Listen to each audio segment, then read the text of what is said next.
Hello दोस्तों, कैसे हो आप सभी लोग। आज हम सीखेंगे स्टिफनेस मैट्रिक्स मेथड, जो कि आपको स्ट्रक्चरल एनालिसिस में 17 टू 18 मार्क्स के लिए एग्जाम में पूछा जाता है। पिछले दो वीडियोस में मैंने आपको स्लोप डिफ्लेक्शन मेथड और मोमेंट डिस्ट्रीब्यूशन मेथड बताई। आज मैं आपको थर्ड वाली मेथड बताऊंगा, जो कि होगी हमारी स्टिफनेस मैट्रिक्स मेथड। तो चलिए इसके ऊपर एक सम लेते हैं हम। तो देखिए यहाँ पे हमें सम क्या दिया है, analyse the beam by stiffness factor method and draw BMD. तो यहाँ पे जो है हमें स्टिफनेस मैट्रिक्स मेथड का यूज करके जो है इस बीम को एनालाइज करना है और बीएमडी को ड्रॉ करना है। तो चलिए दोस्तों, पहले तो हम हमेशा की तरह हमारी जो स्टेप 1 रहती है, जो कि मैंने पिछले दो वीडियोस में भी आपको बताया था। अगर आपको स्लोप डिफ्लेक्शन मेथड और मोमेंट डिस्ट्रीब्यूशन का वीडियो चाहिए तो मैं उसका लिंक डिस्क्रिप्शन में दे दूंगा। तो चलिए पहले तो हम स्टेप 1 ले लेते हैं, जो कि थी हमारी स्लोप डिफ्लेक्शन मेथड के लिए भी थी वही स्टेप, और मोमेंट डिस्ट्रीब्यूशन मेथड के लिए भी वही स्टेप थी। तो वही सेम स्टेप हमें जो है यहाँ पे करनी है, जो कि होगी हमारी स्टेप 1 टू फाइंड डीके। तो दोस्तों यहाँ पे हमें डीके फाइंड आउट करना है। डीके क्या यानी कि क्या, हमारा काइनेमेटिक डिटर्मिनेंसी, जो कि हमें बीम में जहां पे भी हिंज या फिर रोलर दिया गया है वहां पे हमें एज्यूम करना होता है। तो देखिए यहाँ पे जो हमारी ओरिजिनल बीम है, यहाँ पे बी पॉइंट पे जो है ना, यहाँ पे हमें जो है वो रोलर सपोर्ट दिया गया है। तो यहाँ इसका मतलब हमारा डीके कितना होगा, देखिए यहाँ पे ए पे फिक्स है, सी पे फिक्स है, तो हमारा डीके जो होगा वो होगा 1। कौन से पॉइंट पे होगा, एट पॉइंट थीटा बी पे होगा। तो चलिए दोस्तों, हमारी जो स्टेप 1 है वो तो कंप्लीट हो गई। तो हम चलते हैं स्टेप नंबर 2 के लिए। तो स्टेप नंबर क्या होती थी हमारी, to find F E M. F E M यानी कि क्या, final end moments. Final end moments find out करने के लिए हमें क्या करना पड़ता है, तो हमें जो है जितने भी हमारे थीटा आए हैं ना, वहां से हमें बीम को डिस्ट्रीब्यूट करना, मतलब डिवाइड करना होता है। तो देखिए यहाँ पे हमारा थीटा बी पे आया ना, तो हमें बीम को जो है वो दो सेक्शन में डिवाइड करना पड़ेगा, ए से बी तक और बी से सी तक। तो चलिए मैं बीम को डिवाइड कर लेता हूँ।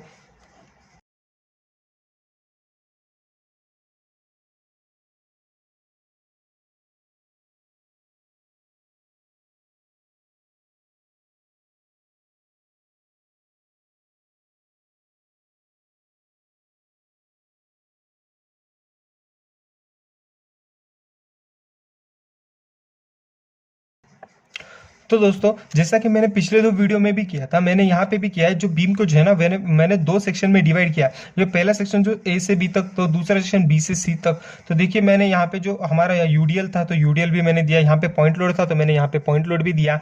लेकिन देखिए यहाँ पे मैंने जो फोर्सेस कैसे दिए, जो पहला वाला फोर्स था वो हमारा एंटी क्लॉकवाइज जाता है, जो दूसरा वाला फोर्स था हमारा क्लॉकवाइज जाता है। फिर से हमने पहले एंटी क्लॉकवाइज दिया और उसके बाद हमने क्लॉकवाइज दिया। तो चलिए अब हम इनको नेमिंग कर लेते हैं। तो इसका नेम होगा M F A B, M F B A, M F B C और एम एफ सी बी। तो मैंने ये नेम क्यों दिए थे, एम एफ यानी कि final moment of A B, final moment of B A, then उसके बाद M F B C, final moment of B C और final moment of C B. तो मैंने इन सब को जो है नेमिंग ली। अभी हमें क्या फाइंड आउट करना है, हमें फाइंड आउट करना है इन सब की values, M F A B, M F B A, M F B C और एम एफ सी बी की वैल्यूज हमें फाइंड आउट करनी होती है। तो चलिए हम उसकी वैल्यूज फाइंड आउट कर रहे हैं। तो मैंने तो पहले यहाँ पे ए लिख लिया, देन मैं फाइंड आउट करूंगा M F A B, M F A B. तो दोस्तों, जैसा कि मैंने पिछले दो वाले वीडियोस में भी आपको बताया था कि हमारी फाइनल मोमेंट की फाइंड आउट करने के लिए हमारा जो यूडीएल के लिए फॉर्मूला होता है वो होता है -WL² डिवाइडेड बाय 12।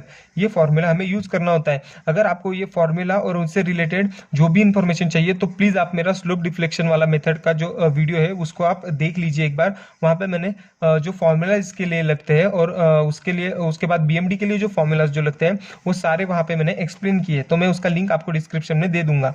तो चलिए हम इसको सॉल्व कर लेते हैं। तो M F A B formula क्या था, -WL² डिवाइडेड बाय 12। तो यहाँ पे देखिए दोस्तों, मेरा -W कितना था, तो -15, W था मेरा 15 इंटू एल। एल देखिए, एल कितना था मेरा 2 था, तो 2² डिवाइडेड बाय 12। तो मैंने यहाँ पे इसको लिख लिया। देन मैं जाऊंगा सेकेंड के लिए। तो दोस्तों सेकेंड क्या था मेरा, एम एफ ए बी हो गया। तो मेरा सेकंड क्या होगा, एम एफ बी होगा। ये बी से लेके ए तक होगा। तो दोस्तों ये मेरा माइनस में था, तो दूसरा वाला कैसा होगा, मेरा प्लस में होगा। सो +WL² डिवाइडेड बाय 12। सो ये 15 इंटू 2² डिवाइडेड बाय 12। देन हम जाएंगे थर्ड वाले के लिए। सो थर्ड वाला क्या था हमारा, एम एफ बी सी। सो दोस्तों देखिए ये MFBC, तो MFBC के लिए हमारा फॉर्मूला क्या था, देखिए पिछले दो वाले वीडियोस में जो था ना, मैंने सिमेट्रिक पॉइंट लोड के लिए फॉर्मूला बताया था, तो आज मैं आपको बताऊंगा अनसिमेट्रिक पॉइंट लोड के लिए हमारा MFBC का फॉर्मूला क्या रहता है, फाइनल एंड मोमेंट का फॉर्मूला क्या रहता है। तो वो रहता है, पहला रहता है -AB² डिवाइडेड बाय L², ये फॉर्मूला रहता है हमारा। सो माइनस W कितना था दोस्तों मेरा, देखिए यहाँ पे W था 30 इंटू ए यानी कि मेरा पहला वाला डिस्टेंस कितना था, देखिए मेरा ये 1 था, तो मैं ये 1 लूंगा, 1 इंटू B यानी कि मेरा दूसरा वाला डिस्टेंस, दूसरा कितना था मेरा 2 था, सो 2² डिवाइडेड बाय L यानी कि मेरा टोटल लेंथ कितना था मेरा 2 + 1 = 3 सो मैंने यहाँ पे इसको लिख लिया। देन मैं जाऊंगा फोर्थ वाले के लिए। सो फोर्थ वाला मेरा क्या होगा, तो देखिए दोस्तों मेरा फोर्थ वाला होगा MFCB = यहाँ पे मेरा माइनस हट जाएगा, जो कि हम यहाँ ये ऊपर वाले फॉर्मूलाज के लिए भी जो करते हैं वही सेम यहाँ पे भी करेंगे, जो माइनस था वो हट गया। फिर होगा मेरा W, यहाँ पे होगा मेरा A को स्क्वायर आएगा A²B डिवाइडेड बाय L²। देखिए दोस्तों आपको यहाँ पे एक बात ध्यान रखनी है कि पहले वाले फॉर्मूला में हमने -WAB² किया था, लेकिन दूसरे वाले फॉर्मूला में हमने WA²B करना है, ये बात को आप ध्यान में रखिए। देन उसके बाद हम वैल्यूज पुट आउट करेंगे। सो 30 इंटू ए कितना था मेरा 1² इंटू बी कितना था 2 डिवाइडेड बाय L था मेरा 3²। सो अभी हम इन सब की वैल्यूज जो है वो कैलसी में डाल के फाइंड आउट कर लेते हैं। सो दोस्तों मुझे मेरी जो है वो वैल्यूज मिल गई, मैंने इन सबको कैलसी में डाल दिया, तो मुझे मेरी सारी MFAB, MFBA, MFBC और MFCB की जो वैल्यूज है वो मुझे मिल गई। अभी हम जाएंगे स्टेप नंबर 3 के लिए। तो दोस्तों अभी हम सॉल्व करेंगे स्टेप नंबर 3। तो स्टेप नंबर 3 है हमारी टू फाइंड अननोन डिस्प्लेसमेंट।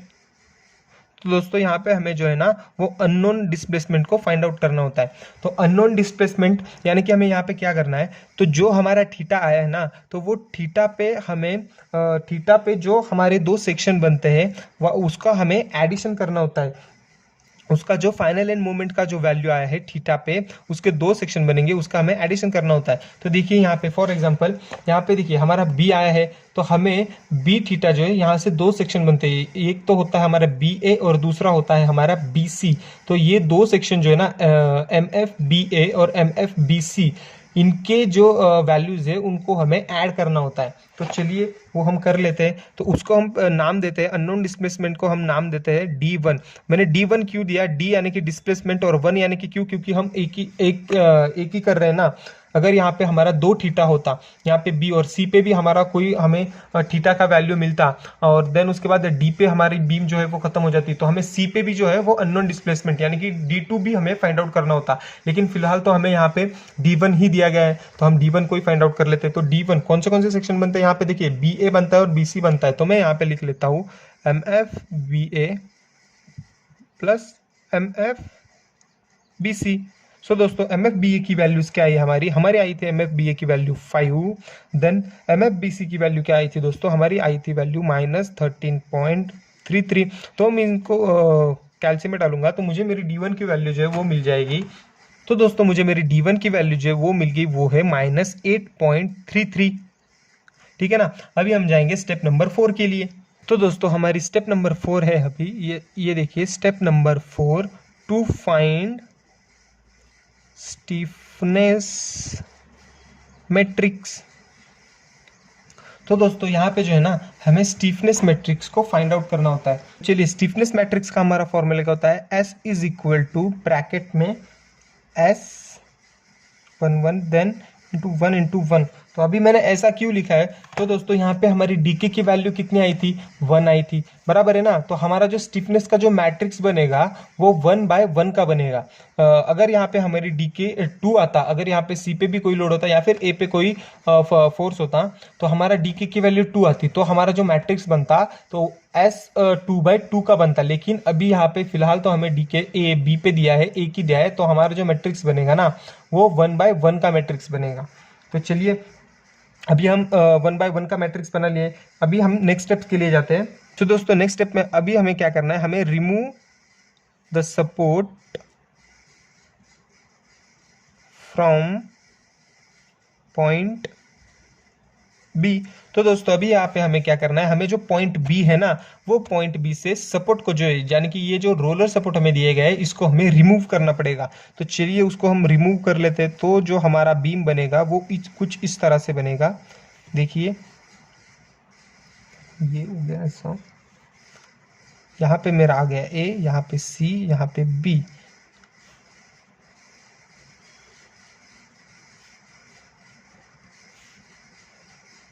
तो दोस्तों आपको एक बात का ध्यान रखना है, जब आप सपोर्ट रिमूव करेंगे ना, तो सपोर्ट रिमूव करने के बाद जिस पॉइंट पे आपने सपोर्ट रिमूव किया है ना, वहां पे जो दोनों फोर्सेस जाएंगी, वो दोनों फोर्सेस उस पॉइंट्स के ऑपोजिट से जाएंगी। एक तो फोर्स लेफ्ट साइड से जाएंगी जो कि क्लॉकवाइज जाएगी, और दूसरी जो फोर्स है वो राइट साइड से जाएगी जो कि एंटी क्लॉकवाइज जाएगी। इस बात का आपको ध्यान रखना पड़ेगा। और उसके सामने जो फोर्स होगी वो उसके ऑपोजिट आएगी। यानी कि देखिए जो ये बी के साथ यहाँ पे जो फोर्स है ना, उसके ऑपोजिट फोर्स ये सी पे लगा है, और ये बी के साथ ये ए वाले जो फोर्स है ना, ये ऑपोजिट लगा है। तो आपको इस बात का ध्यान रखना है। तो यहाँ पे आपको एक और चीज का ध्यान रखना है कि जहां से भी आपने सपोर्ट को रिमूव किया है ना, वहां पे आपको लिखना होता है 4EI डिवाइडेड बाय एल। इस बात का आप ध्यान रखिए कि जहां से आपने सपोर्ट को रिमूव किया है वो आपकी जगह बन जाती है, वो मोमेंट आपका बन जाता है कि 4EI डिवाइडेड बाय एल बन जाता है। तो देखिए यहाँ पे 4EI बाय एल बन गया इसके लिए, और इस मोमेंट के लिए भी हमारा क्या बनेगा, 4EI डिवाइडेड बाय एल। और उसके सामने वाला जो मोमेंट रहता है ना, जिसका हमने मोमेंट रिमूव किया, और उसके सामने वाला जो मोमेंट रहता है वो हमारा बन जाता है 2EI बाय एल बन जाता है, सही है ना। और ये भी बनेगा हमारा 2EI बाय एल। तो इस बात का प्लीज आप ध्यान रखिएगा। अगर आप हमें डी तक भी कोई फोर्स दिया होता, अगर ये सी को एक्सटेंड करके डी तक फोर्स होता, और सी पे भी हमें कोई तो हिंज सपोर्ट होता, तो हमारा जो सपोर्ट रिमूव होता ना, तो पहले हम बी से सपोर्ट को रिमूव करते, देन उसके बाद हम सी से सपोर्ट को रिमूव करते। तो आपको एक एक करके सपोर्ट को रिमूव करना होता है, लेकिन फिलहाल तो हमें बी पे सपोर्ट को रिमूव किया गया है। तो अभी हमने भी क्या किया, हमने बी पे जो है सपोर्ट को रिमूव कर दिया। तो दोस्तों अभी हमें क्या करना है, हमें जो है ना S11 की जो है वो वैल्यू को फाइंड आउट करना है। तो S11 की वैल्यूज फाइंड आउट करने के लिए हमें क्या करना पड़ेगा, जो कि हमने जहां पे भी सपोर्ट हमने रिमूव किया है ना, वहां पे जो हमारा वैल्यूज आया है उन दोनों को हमें ऐड कर लेना है। तो देखिए यहाँ पे हमें 4EI बाय एल आया है, यहाँ पे भी हमें 4EI बाय एल आया है, तो इनको हमें ऐड कर लेना है। तो देखिए 4EI डिवाइडेड बाय एल, ये किसके लिए होगा, ये BA के लिए होगा। तो मैं यहाँ पे लिख लेता हूँ BA, then plus, then 4EI divided by L, ये किसके लिए होगा दोस्तों, ये होगा BC के लिए। तो मैंने यहाँ पे BC लिख दिया। चलिए देन उसके बाद मैं अभी वैल्यूज पुट आउट करूंगा। तो 4EI डिवाइडेड बाय BA का लेंथ कितना था दोस्तों, तो BA का लेंथ ओरिजिनल में हमें दिया गया था, देखिए 2 मीटर दिया गया था। तो मैं यहाँ पे 2 मीटर उसका लिख देता हूँ। देन प्लस, ये हो गया BA के लिए, then plus 4EI divided by L. So दोस्तों मेरा BC का कितना था लेंथ, तो ये 1 + 2 कितना था मेरा, 3 था। तो मैं यहाँ पे 3 लिख देता हूँ, ये फॉर BC के लिए। देन अगर दोस्तों मैं ये 4 डिवाइडेड बाय 2 करूंगा, तो मुझे मेरा आंसर मिल जाएगा कि 2EI, और प्लस ये 4 डिवाइडेड बाय 3 करूंगा, तो मुझे मेरा आंसर मिल जाएगा 1.33 EI। सो दोस्तों मेरा S11 का जो वैल्यू है वो आया 2EI + 1EI, तो आया मेरा 3.33 EI। ये आ गया है मेरा S11 का वैल्यू। तो दोस्तों ये फाइंड आउट करने के बाद आपको एक बात का एक और ध्यान रखना है कि यहाँ पे F11 जो होता है, F11 उसका वैल्यू हम 0 लेंगे। तो ये F11 क्या होता है दोस्तों, तो ये होता है हमारा कोई मोमेंट। सो ओरिजिनल डायग्राम में देखिए यहाँ पे आपको कोई मोमेंट दिया गया है क्या बीम पे, तो देखिए यहाँ पे यूडीएल है, यहाँ पे पॉइंट लोड है, लेकिन हमें मोमेंट यहाँ पे कहीं दिया गया नहीं गया है। अगर यहाँ पे ऐसा कुछ तो मोमेंट रहता, या फिर ऐसा कुछ मोमेंट रहता, तो उसका जो वैल्यू रहता ना, तो हमें F11 को कंसिडर करना होता। लेकिन हमें यहाँ पे कोई भी F11 दिया नहीं गया है दोस्तों, तो यहाँ पे हमारा F11 का जो वैल्यू है वो लगेगा 0, और ये हमें आगे सब में काम आने वाला है। तो दोस्तों अभी हम आए हैं स्टेप नंबर 5 के लिए। तो देखिए स्टेप नंबर 5 क्या है, हमारी सुपरपोजिशन प्रिंसिपल। हमें अभी सुपरपोजिशन प्रिंसिपल जो है उसको अप्लाई करना पड़ेगा। तो उसका फॉर्मूला क्या रहता है, तो उसका फॉर्मूला रहता है F11 is equal to D1 plus S11 into theta B. तो ये जो फॉर्मूला है ना वो अकॉर्डिंग टू आपके मैट्रिक्स के अकॉर्डिंग चेंज होता रहता है। अगर मेरा मैट्रिक्स जो है वो 2/2 का मैट्रिक्स आता, 3/3 का मैट्रिक्स आता, तो जो ये मेरा फॉर्मूला है ना, तो यहाँ पे मेरा D1 के साथ साथ मेरा D2 भी उसके नीचे लगता है, मेरा D3 भी उसके नीचे लगता। तो मेरा ये F11 है ना उसके साथ मेरा F12 भी लगता, F13 भी लगता।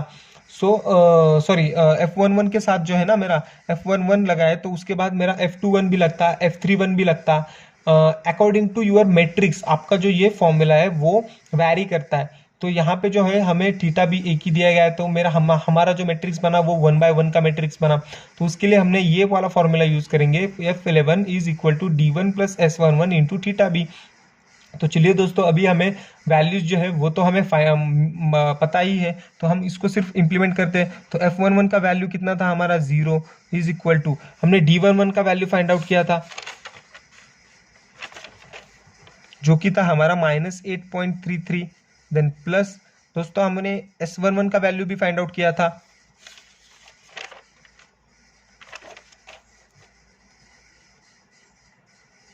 जो कि था हमारा 3.33 EI इंटू ये हो गया हमारा थीटा बी। सो दोस्तों चलिए अब हम इसको सॉल्व कर लेते हैं। तो 0 इज इक्वल टू -8.33 प्लस ये 3.33 EI थीटा बी से मल्टीप्लाई करेगा तो ये हो जाएगा 3.33 EI थीटा बी हो जाएगा। तो दोस्तों ये ये -8.33 को मैं साइन के उस तरफ ले जाता हूँ, तो ये हो जाएगा प्लस, इसको इस तरह से लिख लेता हूँ कुछ। तो चलिए मैं इसको इस तरह से लिख लेता हूँ 3.33 EI थीटा बी, और साइन के उस तरफ में ये -8.33 को लेके गया तो ये हो गया 8.33। तो दोस्तों मैं ये 3.33 EI ये थीटा बी से मल्टीप्लाई कर रहा है, तो मैं इसको बोलूंगा कि भाई तू जा और ये 8.33 को डिवाइड कर। तो ये होगा 8 theta B is equal to 8.33 divided by 3.33 EI, sorry ये होगा 3.33 इंटू EI, ठीक है ना। तो ये थीटा बी, तो ये 8.33 डिवाइडेड बाय 3.33 करूंगा तो मुझे मेरा थीटा बी का आंसर मिलेगा। तो दोस्तों मुझे मेरा थीटा बी का आंसर मिला, वो मिला मुझे 2.50 डिवाइडेड बाय EI। ये मुझे मेरा यहाँ पे थीटा बी का आंसर मिला। तो चलिए दोस्तों अभी हम जाएंगे स्टेप नंबर 6 के लिए। तो स्टेप नंबर 6 क्या होगी हमारी, देखिए step number 6 apply slope deflection equation. तो दोस्तों अभी यहाँ पे आपको क्या करना है, आपको यहाँ पे स्लोप डिफ्लेक्शन इक्वेशन को अप्लाई करना है, जो कि आपने स्लोप डिफ्लेक्शन वाले वीडियो में भी पढ़ा था। तो आपको यहाँ पे जो जनरल फॉर्मूला मैंने आपको बताया था ना, तो वो फॉर्मूला आपको यहाँ पे यूज करना होता है। तो वो फॉर्मूला, तो चलिए उस फॉर्मूले को हम यहाँ पे यूज करेंगे। तो हमें सबसे पहले क्या फाइंड आउट करना होता है, हमें फाइंड आउट करना होता है MAB फाइंड आउट करना है, ठीक है ना। तो MAB के लिए मैंने वहां पे एक फॉर्मूला बताया, याद है आपको, कुछ इस तरह से था, MFAB plus 2EI upon length of AB into 2 theta A plus theta B minus 3 delta length of AB। ये फॉर्मूला जो है ना, ये जनरल फॉर्मूला आपको यूज करना होता है। देखिए यहाँ पे MAB फाइंड आउट करेंगे तो MFAB लिख दिया 2EI, और AB ये AB फाइंड आउट कर रहे हैं तो लेंथ भी AB की होगी। तो दोस्तों यहाँ पे देखिए A यहाँ पे मैंने पहले आया था तो मैंने यहाँ पे भी A को पहले लिया, देन B आया था, देन मैंने यहाँ पे B लिया, -3 डेल्टा लेंथ ऑफ AB। तो चलिए इसकी values find out put out कर देते हैं। तो MFAB की वैल्यू कितनी थी हमारी वैल्यू थी -5 plus 2EI upon length of AB। AB की लेंथ कितनी थी दोस्तों, हमारी AB की लेंथ थी हमारी 2। देन उसके बाद देखिए दोस्तों यहाँ पे जो है 2 थीटा A आया है, लेकिन ओरिजिनल में देखिए यहाँ पे जो है हमें थीटा बी मिला, थीटा ए मिला था क्या, देखिए हमें सिर्फ थीटा बी ही मिला था, थीटा ए आया था क्या, नहीं आया था। तो उसका वैल्यू कितना होगा, 0 होगा। क्यों होगा, क्योंकि भाई यहाँ पे देखिए ए पे जो है वो फिक्स है बीम, सी पे जो है वो फिक्स है बीम, सो बचा कौन, बी बचा। तो बी पे हमें डी के मिला था जो क्या था, थीटा बी। तो भाई ए पे और सी पे जो थीटा है वो तो 0 रहेगा, तो उसके लेने की जरूरत ही नहीं। और ये 3 डेल्टा जो है, तो हमारे बीम में कोई एक्सटर्नल फोर्सेस जो है क्या, जो हमारे बीम को जो है वो मूवमेंट दे रहे हैं, तो कोई फोर्स नहीं है भाई। तो जो हमारे डेल्टा का वैल्यू रहेगा वो भी जीरो रहेगा। तो चलिए दोस्तों, यहाँ पे ये जीरो हो गया, तो ये जीरो हो गया, तो बचा कौन, थीटा बी बचा। तो थीटा बी को मैं लिख लेता हूँ से ना, सो -5 प्लस 2EI/2। तो दोस्तों थीटा बी की वैल्यू कितनी थी हमारी, देखिए यहाँ पे हमने थीटा बी की वैल्यू फाइंड आउट की थी, तो वो थी 2.50 डिवाइडेड बाय EI। तो चलिए इसको सिंप्लीफाई कर लेते हैं, तो -5 प्लस ये 2 गया, तो बचा कौन, EI then 2.50 divided by EI। So यहाँ पे EI कैंसिल दोस्तों, सो -5 प्लस 2.50। सो हमें MAB की जो वैल्यू है वो मिली। सो दोस्तों MAB की वैल्यू मिली -2.5। सही है ना। तो चलिए अभी हम जाएंगे स्टेप 2 के लिए। तो दोस्तों जो हमने स्लोप डिफ्लेक्शन इक्वेशन में सीखा ना, तो उसी को हमें यहाँ पे इम्प्लीमेंट करना है। सो MBA के लिए जाएंगे, तो MBA के लिए फॉर्मूला क्या होगा भाई, यहाँ पे MF BA का आएगा प्लस 2EI अपॉन लेंथ किसका आएगा, तो आएगा length of BA into 2 theta किसका आएगा, B का आएगा, क्योंकि यहाँ पे पहले B आया ना, तो 2 theta B plus theta A minus 3 delta length of BA। सही है ना। देन उसके बाद MFBA का वैल्यू कितना था, +5 था। Then plus 2EI upon BA का लेंथ कितना था, 2 ही था। देन 2 थीटा बी को हमें लेना होगा। देखिए 2 थीटा बी को मैंने लिया, लेकिन ये थीटा और ये 3 डेल्टा जो है उसको नहीं लेना है, क्योंकि उसकी वैल्यू जीरोज है, तो उसको हम नहीं लेंगे। सो ये बचा +5 प्लस ये 2 गया, सो ये बचा EI और 2 थीटा बी। सो 2 इंटू थीटा बी की वैल्यू कितनी थी हमारी, थीटा बी की वैल्यू थी 2.50 डिवाइडेड बाय EI। तो चलिए इसको सॉल्व कर लेते हैं पहले। तो EI देन इसके बाद ये 2 इंटू ये 2 इसको मल्टीप्लाई करते हैं, 2.50 इंटू 5 EI। सो ये EI कैंसिल, तो ये हो गया 5 + 5, जो हमें हमारी MBA की वैल्यू है दोस्तों वो मिली हमें 10। सही ना। देन अभी हम जाएंगे थर्ड वाले के लिए। सो थर्ड क्या था हमारा, MBC था दोस्तों। तो MBC के लिए फॉर्मूला क्या होगा, MFBC plus 2EI upon length of BC into 2 theta B plus theta C minus 3 delta length of BC। तो देखिए MFBC की वैल्यू कितनी थी हमारी, तो MFBC की वैल्यू आई थी -13.33। तो हम इसको पुट आउट करेंगे, सो -13.33 plus 2EI upon length of BC की लेंथ कितनी थी दोस्तों, तो देखिए 3 थी यहाँ पे BC की लेंथ। सो BC की लेंथ थी 3 इंटू थीटा बी को लेना है, क्या लेना है भाई, क्योंकि वहाँ पे हमारा डीके आया था। थीटा सी को नहीं लेना है, क्योंकि यहाँ पे हमारा डीके आया नहीं था, तो ये तो जीरो हो जाएगा। -13.33 plus 2EI divided by 3 into 2 into theta B की वैल्यू कितनी, 2.50 इंटू EI। चलिए -13.33 देन प्लस, देन उसके बाद 2EI डिवाइडेड बाई 3, देन ये 2 इसको मल्टीप्लाई करेगा, तो ये होगा 5EI। ये EI और ये EI हो गया कैंसिल, तो बचा कौन, -13.33 प्लस ये 2 डिवाइडेड बाई 3 करेंगे, सो 2 डिवाइडेड बाई 3, तो ये हो गया 0.67 इंटू ये हो गया 5। तो इसको सॉल्व करेंगे तो हमें MBC की वैल्यू मिल जाएगी, जो कि आएगी हमारी। सो दोस्तों हमारी जो MBC की जो वैल्यू है वो आ रही है -9.99, जो कि नियर बाय आ रही है हमारे -10 के। से ना। तो देखिए यहाँ पे हमारा +10 आ गया, यहाँ पे हमारा -10 आ गया, यानी कि हमारा जो सम है वो यहाँ तक एकदम बराबर आ रहा है। इतना -9.99, इतना 0.1 का जो फर्क है ना भाई, वो चलता है। तो आपको ऐसा पैनिक नहीं होना कि अगर मेरा आंसर नहीं आ रहा है उतना एक्यूरेट, तो उतना एक्यूरेट नहीं आया, लेकिन थोड़ा बहुत पॉइंट का फर्क होगा तो वो चल जाता है। तो अभी हम जाएंगे MCB के लिए। MCB के लिए हमारा फॉर्मूला क्या होगा, MFCB plus 2EI upon length of CB into 2 theta C plus theta B minus 3 delta length of CB। So MFCB की वैल्यू कितनी थी हमारी, तो देखिए यहाँ पे MFCB की वैल्यू थी 6.67, तो इसको हम ले लेते हैं, तो वो आएगी हमारी 6.67 plus 2EI upon length of CB की लेंथ कितनी थी, जो BC की थी, जो कि 3। देन यहाँ पे 2 थीटा C को लेना है क्या, नहीं लेना, क्योंकि थीटा पे नहीं आई थी, तो जीरो हो जाएगा, बचा कौन, थीटा B बचा। सो इसको ले लिया मैंने 6.67 प्लस ये 2 डिवाइडेड बाई 3 करूंगा तो आएगा 0.67 EI और इसका वैल्यू आएगा मेरा 2.50 थीटा बी का 2.50 इंटू EI। सो यहाँ पे EI कैंसिल हो जाएगा तो ये बचा 6.67 प्लस 0.67 इंटू 2.50 तो मुझे मेरी MCB की वैल्यू मिलेगी।